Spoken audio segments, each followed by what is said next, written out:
So today I'm going to talk about polygons. We're going to find the area of polygons, but today we're just going to talk about what a polygon is and the different names. I'm going to expect you to know all the names 3 through 12. After number 12, I'll just simply say like it's a 13-sided polygon, it's a 14-sided polygon, 15-sided. I'm not too really worried about those names. So let's take a look at the names real quick that you'll need to know. So a 3-sided figure, well, you should know that one, it's a triangle. 4-sided figure, you should know it's a quadrilateral. A 5-sided figure, 5 sides, is a pentagon. A 6-sided figure, up over here, a 6-sided figure is a hexagon. A 7-sided figure is a heptagon, or you may also see it as a septagon. Both are acceptable. An 8-sided figure is an octagon. Some of you guys that watch MMA fighting know that they talk about the octagon because it's an 8-sided figure. A 9-sided figure is a nonagon. 10-sided figure is nothing more than a decagon. 11, and this is one that you don't see a lot of, it's a hengon. And then a 12-sided figure is a dodecagon. I will refer to these as names. I won't tell you it's a 10-sided figure. I'll say the decagon. The 11-sided figure, the hengon. The 12-sided figure, the dodecagon. A pentagon, 5 sides. You're going to need to know those. So in those words, in that essence, words are going to lead to numbers for the number of sides. Now, these actually give us equations. When we have what's called a regular polygon. A regular polygon is going to be convex, and all the angles are going to be the same, and all the sides are going to be the same, kind of like an equilateral triangle.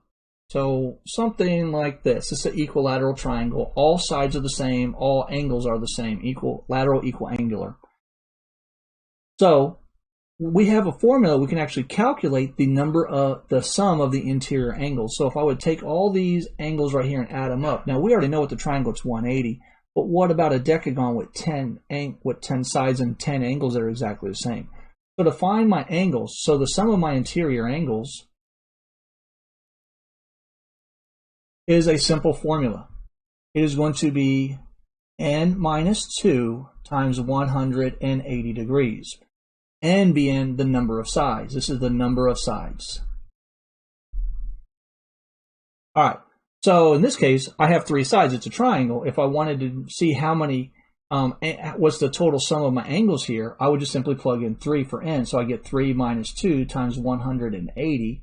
In fact, 3 minus 2 is 1. 1 times 180 would give me 180 degrees, which you already know a triangle, all the angles on the inside should equal 180. Now, we also have a thing called an exterior angle. Exterior angles are if I extend these lines out, like so.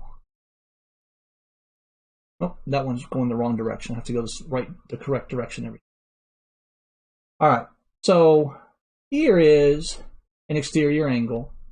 This is my exterior angle, and this is my exterior angle. The exterior angles will always equal 360 degrees. So my exterior angles, totally don't know how to spell. My exterior angles will always equal, they will always sum 360 degrees. So in this case, if I wanted to find what each exterior angle is, I can just simply do 360 divided by the number of sides. The number of sides is 3.